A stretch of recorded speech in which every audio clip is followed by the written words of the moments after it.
నువ్వు ఎవరితో అయినా ఎక్కువ అటాచ్ అయ్యావా? ఎలా అంటే నిన్ను నువ్వు మర్చిపోయే అంతలా. వాళ్ళకి మనం కంప్లీట్ గా సరెండర్ అయిపోయి మన హ్యాపీనెస్ ని, మన ఫ్రీడమ్ ని కంప్లీట్ గా వాళ్ళ చేతిలో పెట్టేస్తాం.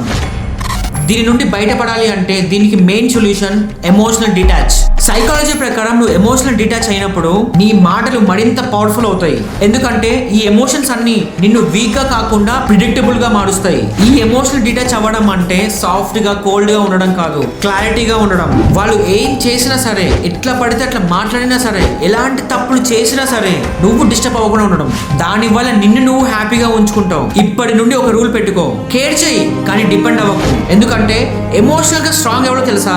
లైఫ్ లో వాళ్ళని ఎంతో మంది మోసం చేసినా సరే, వాడి లైఫ్ లో ఎంతో మందిని కోల్పోయినా సరే, ఎంత బ్యాక్ పిచ్చింగ్ చేసినా సరే వాడు నిలబడి స్ట్రాంగ్ గా ఉండగలిగేవాడు. సో ఎవరికి అంతగా ఎమోషనల్ గా కనెక్ట్ అవ్వకు, కొంచెం లిమిట్ మెయింటైన్ చేయి, ఫాలో చేయి. మళ్ళీ కలుద్దాం.